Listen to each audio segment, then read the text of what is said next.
तो 2022 में उत्तर प्रदेश में चुनाव है और 6 महीने से भी कम का वक्त बचा है।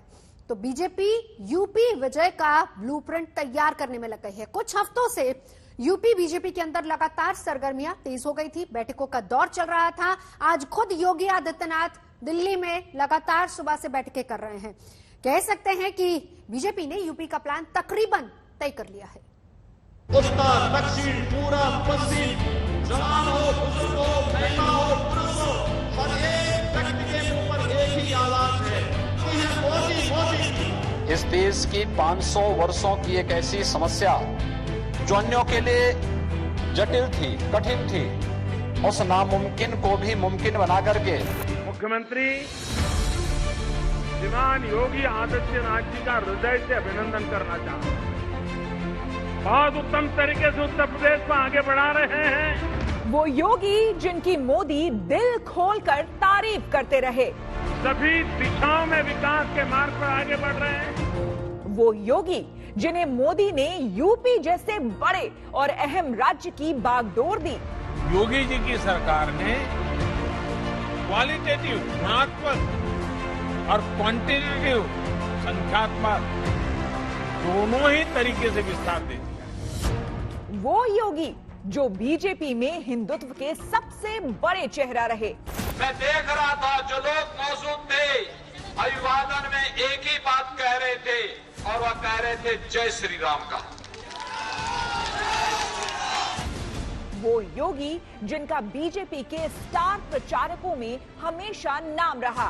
क्या अयोध्या में मंदिर के निर्माण का कार्य जिस युद्ध स्तर पर प्रारंभ हुआ है, क्या ये कांग्रेस के रहते हुए हो सकता था क्या? वही योगी आज दिल्ली दरबार में हाजिर हुए। एक के बाद एक मुलाकात हुई। कल अमित शाह से मुलाकात हुई। तोहफे में योगी ने किताब भेंट की और किताब का शीर्षक एक शब्द सोशल मीडिया की सुर्खियां बन गया। वो शब्द है समाधान।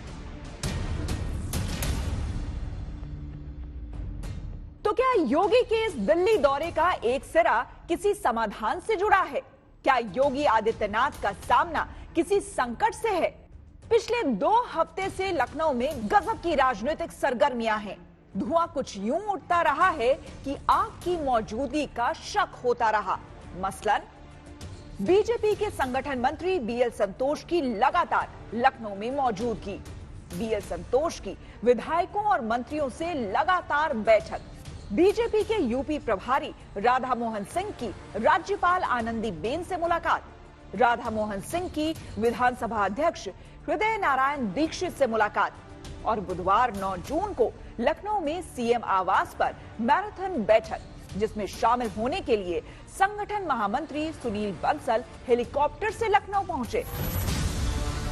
बुधवार की रात योगी आदित्यनाथ, यूपी बीजेपी अध्यक्ष स्वतंत्र देव सिंह और संगठन महामंत्री सुनील बंसल की कुछ और बड़े नेताओं के साथ बैठक हुई और फिर अगले ही दिन आनन फानन में योगी दिल्ली निकल गए। इसलिए ये सवाल उठ रहे हैं, क्या दिल्ली दरबार यूपी के तमाम सियासी कील पेच दुरुस्त करने की कवायद में जुट गया है? क्या चुनाव की दहलीज पर खड़े उत्तर प्रदेश के लिए कोई निर्णायक ब्लूप्रिंट तैयार हो रहा है? क्या बीजेपी कोरोना की दूसरी लहर के सियासी नुकसान की चिंता में कुछ बड़े कदम उठाने की तैयारी में है? क्या चुनाव के इतने करीब आकर योगी मंत्रिमंडल में विस्तार का दांव चलने पर विचार हो रहा है? क्या जितिन प्रसाद के बीजेपी में आने से होने वाले जातिगत असर पर बड़ा मंथन हो रहा है? ये नहीं भूलना चाहिए कि बीजेपी की ओर से लगातार यही कहा जा रहा है कि यूपी का युद्ध तो योगी के मोर्चे पर ही लड़ा जाएगा। आदरणीय योगी जैसा कोई नेता मिलेगा? इतना परिश्रमी इस राज्य के अंदर कोई मुख्यमंत्री बना? एक मिनट, कोई मिला है? इतना परिश्रमी मुख्यमंत्री, सप्ताह में 7 दिन, दिन के 24 घंटे।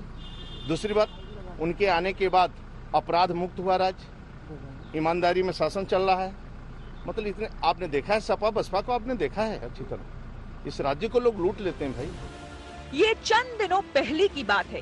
पिछले कुछ हफ्तों से बीजेपी में जो कुछ भी चल रहा था, अब वो निर्णायक दौर में पहुंच गया है।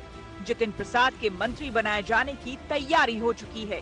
कुछ और बड़े फैसले इंतजार में हैं। लखनऊ में कुमार अभिषेक के साथ हिमांशु मिश्रा, दिल्ली आज तक।